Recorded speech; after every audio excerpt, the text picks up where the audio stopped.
How to be in your power in turbulent times is the topic of today's Soul Sovereignty and Sexuality podcast with myself, Jessica Falcon, International Soul Embodiment Guide and Relationship Expert. I want to dive into this topic today because it's been really alive, both within clients, conversations, even in the sauna, people talking about what's happening politically, particularly in the US, though I know that this is also a global conversation. What do we do when it feels turbulent, when it feels shaky, when economic infrastructures, when there's the potential of war, when there's, right, all of these things that can heighten that sense of fear, that can heighten that sense of anxiety, that can put us into those states of survival, looking externally, what's going to make me safe? How are we going to fix this? How are we going to make it better? And it's all external. And you see what happens if you're looking on YouTube, you can see what happens to my head, right? It goes forward. This is what we do in a survival response. The head goes forward because the primal brain here at the back of the head gets really activated when we are afraid that we are not safe, when there's an external threat. Now, because we live in the modern day society that we do, and a lot of people engage with the news or talks on YouTube or other things that are inputting information all the time, this survival response gets activated through news, through conversations. It's no longer being activated in actual physical threats. And when this gets activated, when the nervous system gets activated, it is possible to come out of this state. But what we want to do is we want to keep ourselves from habitually going into this state. And we want to address what is creating the fear. How can I be in my power? How can I align to my divine truth, despite, or rather in the midst of, everything that's happening? Because here's the thing about your power. It does not require everything outside of you to be going well. Your power, true power, is not contingent on anything external to you.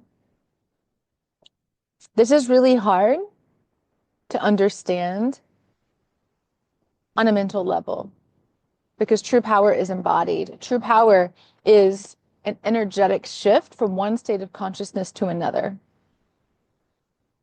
This true power requires you to elevate your consciousness, which also requires that you shift from being focused on the primal brain center to the prefrontal cortex, which is coincidentally, not coincidentally, located where the third eye is, between the eyebrows. If we activate this higher brain center, the prefrontal cortex, we can start to shift out of and create consciousness and space around the survival response so that we are not controlled by the reptilian brain, so to speak, the primal brain. There's nothing wrong with the primal brain. There's nothing wrong with the reptilian brain. There's nothing wrong with being aware of the external and responding to it. The quote issue, problem, can be when we are dictated or controlled by that, not conscious of it, and therefore not able to respond to it from the awareness of our inner truth. And so we let everything externally dictate how we feel, our mood, whether or not we're safe, whether or not we are in joy, whether or not we are in peace, right? Sound familiar? So particularly if you're taking in a lot of external information and you are spending more time taking in all of that external information and your subconscious, your nervous system is responding to the external input, and you are not taking just as much time with your internal world in silence to connect with your inner truth, your inner power, your inner knowing, your divinity, then it is more likely that you are going to feel powerless against what is happening in the world and even out of control internally, which is exactly the result that certain powers that be want for you to be in fear, for you to be more focused on what's happening than your own inner power and truth. Because quite frankly, for millennia, this is nothing new. For millennia, I would say the majority of people, myself included in past lives, have submitted to external forms of power because we forgot our own inner, true, divine power. Now, this necessitates a discussion on what power is. Power is not based on what you do or what you have or what other people think of you or your status, your belongings. Power is not based on the authority you have over others. Of course, the world tells us that that's power. I know. I was in a position of power for quite a while as a criminal prosecutor and an attorney. Criminal prosecutor has a lot of power to put people behind bars, to prosecute cases, to change people's lives in an instant, or to dismiss the cases in an instant. And when I chose to leave the legal profession to go on a spiritual pilgrimage, I quickly realized that kind of power wasn't true power because it could be taken away and it didn't travel with me into my next role. So when I was voyaging around Europe on a spiritual pilgrimage, nobody knew what my position was, cared about my status in the United States. It didn't matter. That role didn't travel with me, meaning that power could be given and it could be taken away. That is not power. True power cannot be given to you and it cannot be taken away. True power is claimed. That's it. It's claimed from within. You have to claim your own power. That is it. That is it. Now, that power is you knowing who you are. Most of us are not taught to know who we are. I certainly wasn't taught to know who I was on the inside. Did I always feel a connection to my soul? Yes. Did I always feel a force in my heart? Yes. Did I always know I had a direct relationship with God and nobody could tell me otherwise? Yes. Did I know my true power? No, because I was conditioned, like everyone else, to think that power was something I could gain or achieve. And when we think it's something we can gain or achieve through a position or status or money or whatever that be, everybody else thinking you're good or worthy or valuable, that means that you're also in a constant state of knowing it can be taken away in an instant. And therefore, when things are turbulent in the world, there is an unsteadiness internally because everything you think you are is actually not so certain anymore. Or all the ways in which you cling to external things for a sense of safety or knowing of the self is literally being shaken from the ground up. And this is all for a reason. Collectively, for thousands of years, my research dates this back to at least 3500 BC.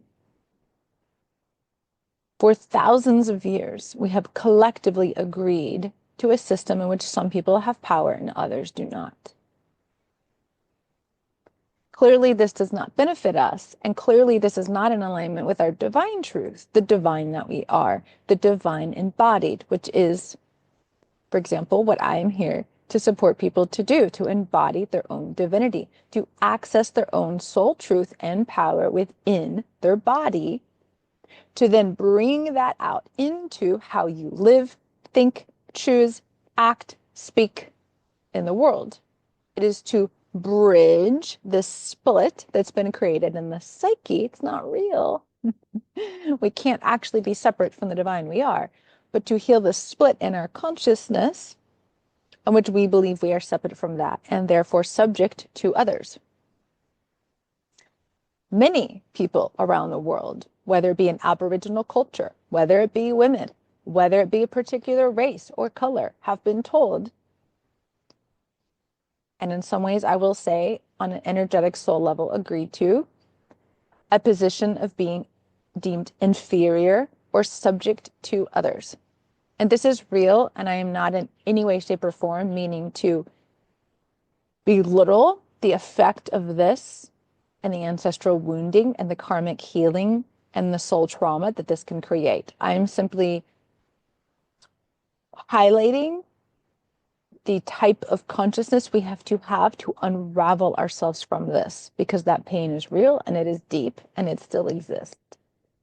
And until we face it and we unravel ourselves from all of that on an energetic, mental, and emotional level, we are still going to be in a position of submitting to an external authority, collectively and individually. I'm going to pause and say this could be a little bit of a triggery conversation, which I would say is a good thing. I'll do a whole other episode soon on triggers and why they are your responsibility and nobody else's. Triggers are opportunities to see what is in your subconscious so that you can heal that. That's it. That's all a trigger is. It's something that is unresolved and unhealed within you that gets to be healed and resolved if you're conscious of it. So if anything in this conversation is already or does trigger you, I highly recommend that you write it down and you spend time with it. Because power is a triggery topic. Now, as much as I am here to help people embody their true power, it's only possible if that person wants to be in their power. And so there might be those of you listening who just simply aren't ready for this level of reclamation, and that's okay. The kind of power that I'm talking about is a power that is not understood with the mind. And so if you're trying to analyze this, it's not going to make sense to you. Because of course, the mind will say, there are people in power, and therefore they have power over us because they get to decide the rules and they get to decide the laws and we are subject to them. And it could look like that on the physical plane. Believe me, I know, not only having been a criminal prosecutor, worked on Capitol Hill, worked for the governor's office, worked in politics. I was an advocate for well over 10 years, in addition to all of that. And there is a big difference between power and ego. A lot of people that I worked with had a big ego, not a lot of power.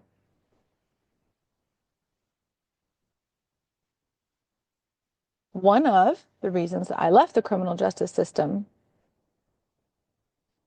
is because I realized that as much as I was doing to effectuate a sense of justice for those who had been unfairly harmed, one, it's very multi-layered.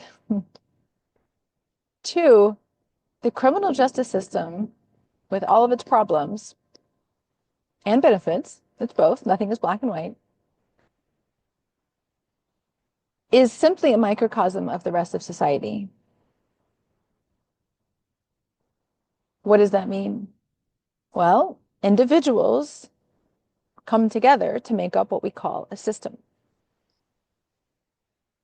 And therefore, the consciousness of the individuals that come together to make up a system determine the system itself.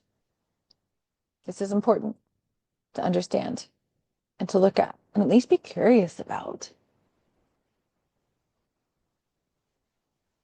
Therefore, I realized I can only affect so much change as a criminal prosecutor because I can't get to the root of crime and the root of the system to create true healing on a collective level unless I help individuals shift their consciousness coming into and forming and creating the system and how they choose to show up and how they choose to act. And I now have devoted my life to creating that individual shift to create the collective shift. And this is the kind of power I'm talking about. It's the same for a political system. Each individual around this world, regardless of your vote, is part of the collective that creates and contributes to the system, the politics we have in this country, in America in particular. Though this, believe me, from many conversations, from traveling and living around the world, is not solely an American issue. And so if we want to change the status of authority, if we want to change the way rules are made, if we want to change the kind of rules we have, if we want to shift the laws and legal structures, we have to shift the individual consciousness. And guess who that starts with? You. One of my favorite quotes of all time is Gandhi: "Be the change you wish to see in the world, and this is your power." So, for example, I'm going to highlight some ways that we can come out of our power that are quite common. One is, I will only be free if and when this thing happens, or I will not be free if this thing happens or this law gets passed. I would question why that is and why you're placing your freedom on something outside of you. Because true freedom is claimed just as power is claimed within you.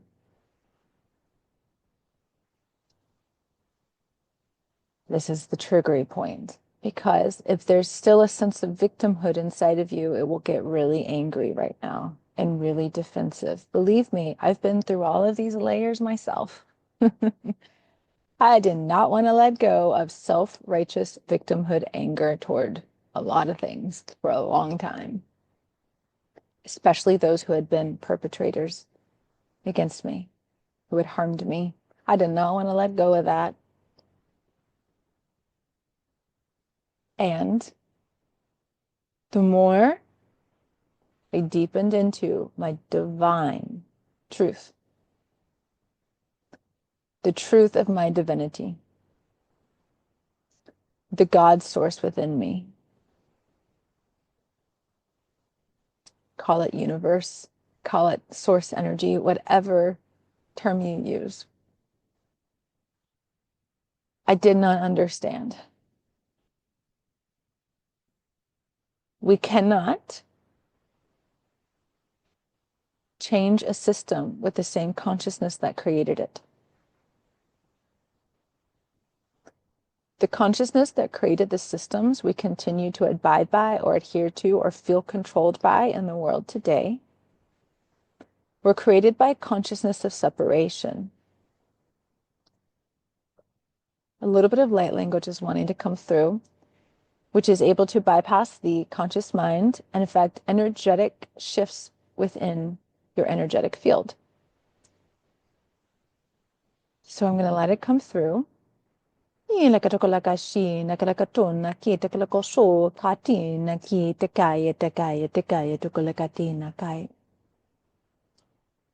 if you want to change a system that has been created based on separation, then we as the individuals who make up the system, whether we are aware of that or not, have to shift our consciousness to one of union. And so if you are making somebody outside of you an enemy, and you are withdrawing love from someone or something, perhaps because of their position, perhaps because of their actions, perhaps because you don't agree with their political affiliation, perhaps because you don't agree with where they work, whatever that may be, you are withdrawing love, compassion. Withdrawing love has nothing to do with boundaries, because boundaries are part of fierce love. But if you are withdrawing love, if you are not recognizing the divine within that person, then that is attuning to the same consciousness that created the system we are under, or dealing with, facing.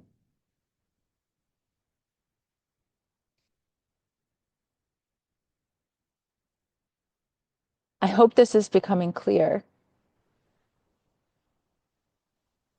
that in order to shift the consciousness of the individuals, which is you, no one else, you right now, this is about you, that create the system, that create the world, that create the society,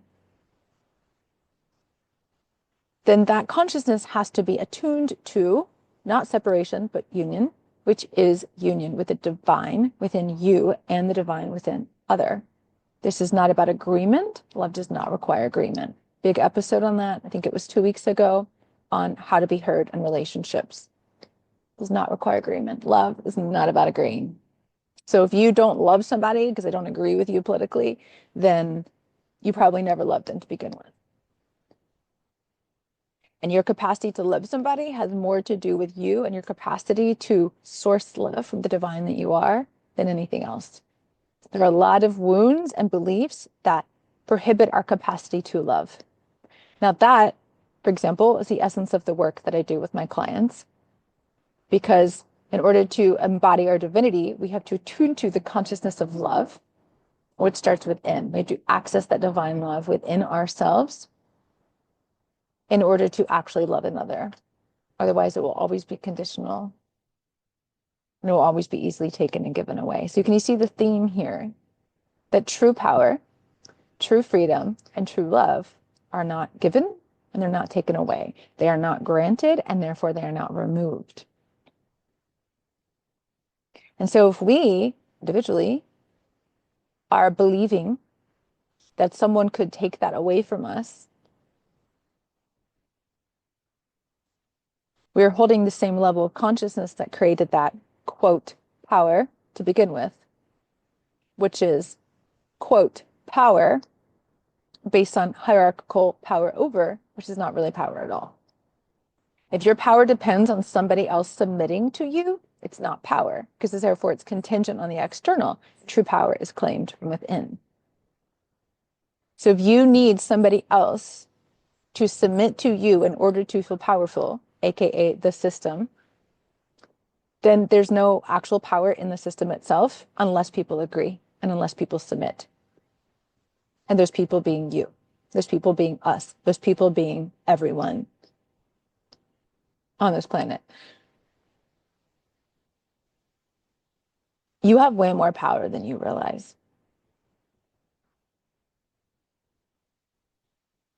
You have way more power than you know. But in order to access that power, you have to turn your attention inward and you have to come into union with it. And you have to do the work to excavate all that is not in alignment with that power that you are, with the divine that you are. This is soul embodiment. As an international soul embodiment guide, I know this process well.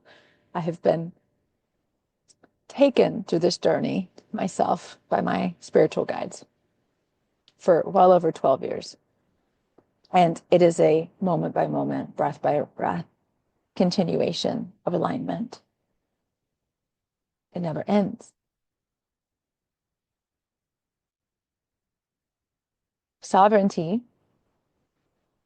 requires that you live from the inside out. So if you are taking all of these things in from the outside world, all of the fear that is intentionally being perpetuated around the world, taking it in and responding to it through your primal brain, instead of taking it into your soul, into your heart, and accessing your divine truth, then you're not going to feel any peace. You're not going to feel any joy. Certainly not going to feel powerful.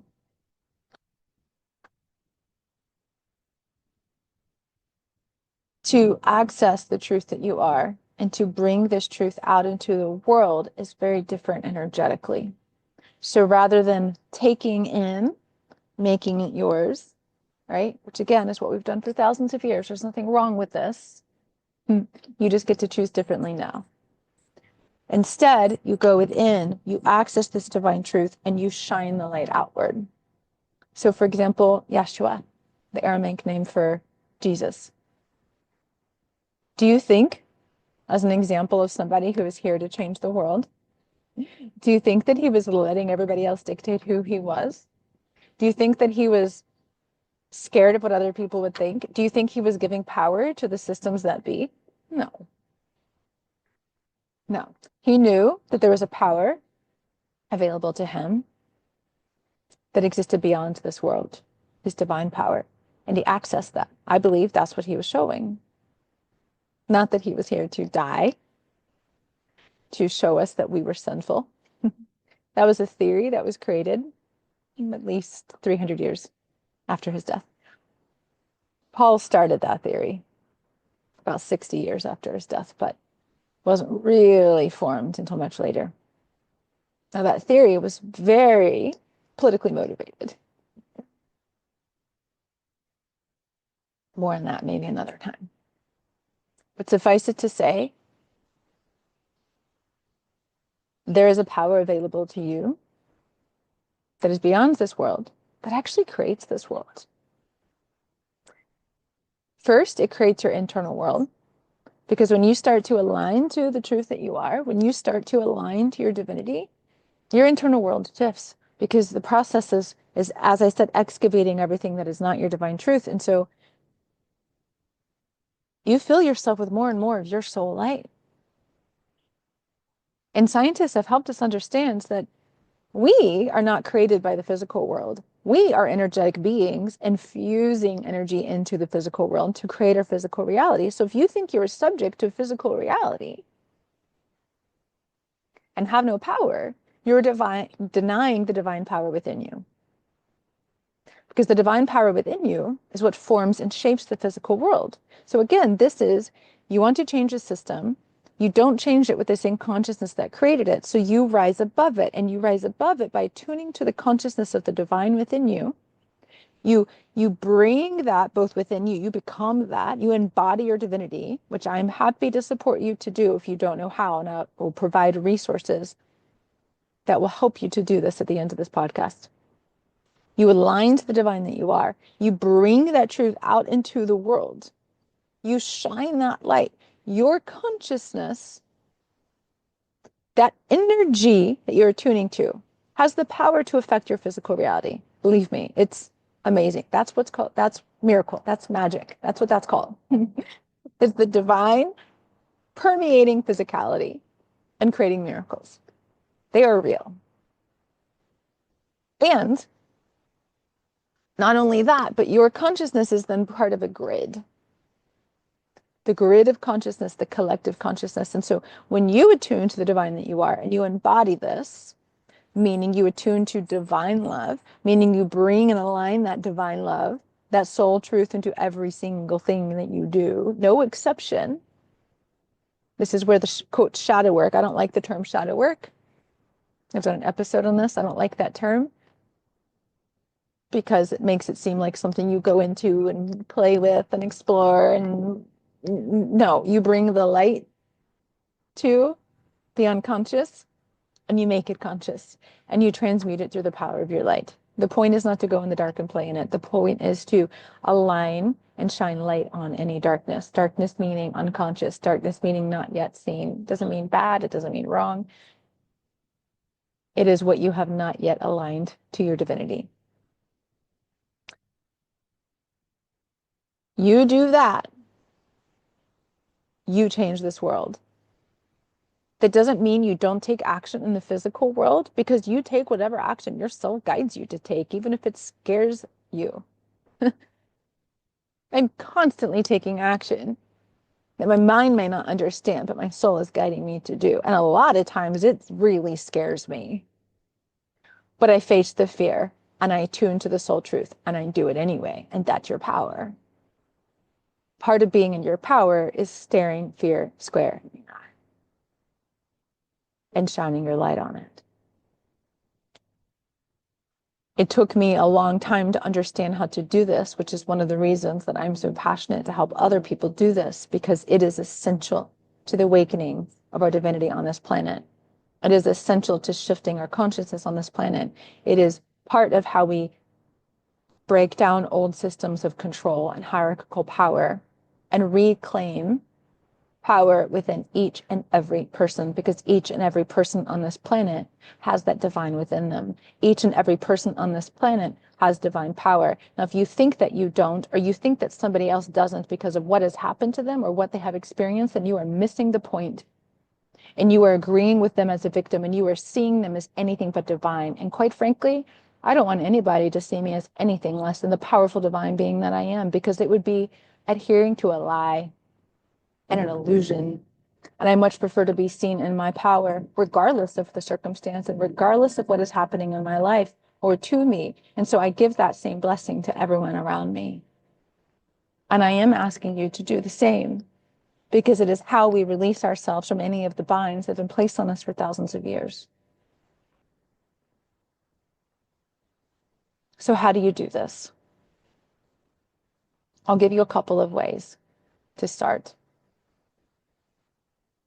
The simple one that is completely free and you can do anywhere, anytime, is to start attuning to the truth of your heart. I do currently have a free heart activation to attune to the frequency of your soul. If you click on the link below to sign up to receive the weekly podcast emails, that also comes with that heart activation. I'm not sure how long that one will be up, but you can currently do that.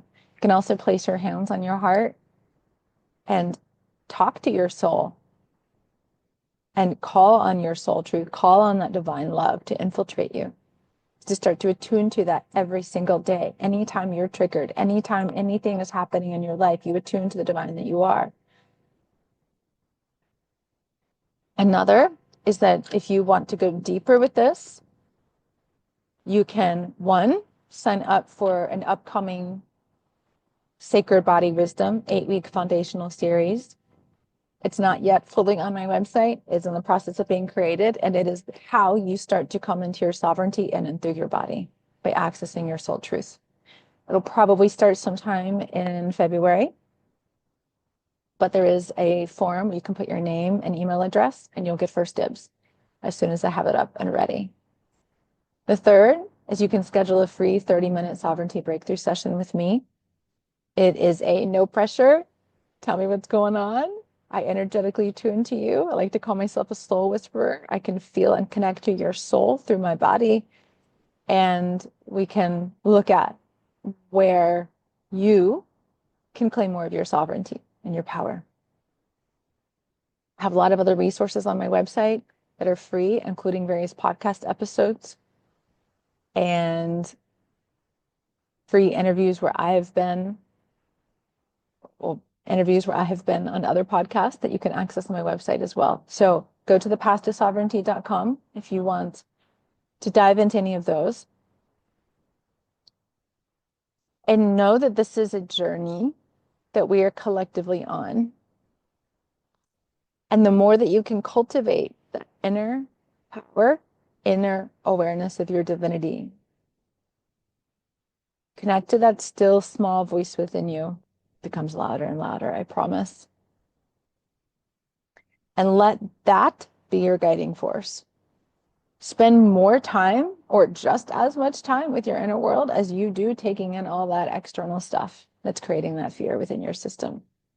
Your heart is the biggest electromagnetic field of your body. So if you want to shift your nervous system out of states of fear, you go into your heart. You expand the energy of your heart. You can even imagine it expanding, light in your heart, expanding within and all around you. Because the more you tune to that frequency of love, the more you expand your heart, your nervous system, as electric, has no choice but to respond. All right, enough for today. I will be back next week on the podcast. I would love to hear your comments. Be sure to subscribe on your favorite platform. Make sure that you like this, if this benefited you in any way, if it gave you a trigger that benefited you, that you can take into your life. I would love to know. It really helps. And I'll be back next week to dive deeper. One of the things I want to explore, and I think I'll do this next week, if not the week after, is power dynamics, specifically in relationships, right? Because we're talking today about power externally and political systems, and I want to dive deeper into how this shows up in our relationships, because we've got to play this close to home. If you want to shift it externally in the political system, you've got to shift it internally, and you've got to shift it into your closest, most intimate relationships as well, right? Like, for example, if you're not being loving to people in your home environment, how do you expect people to spread love with people they don't even know all around the world, right? It starts with you, and it starts with how you show up. Okay, enough for now. Jessica Falcon. I'll see you next week. Mwah.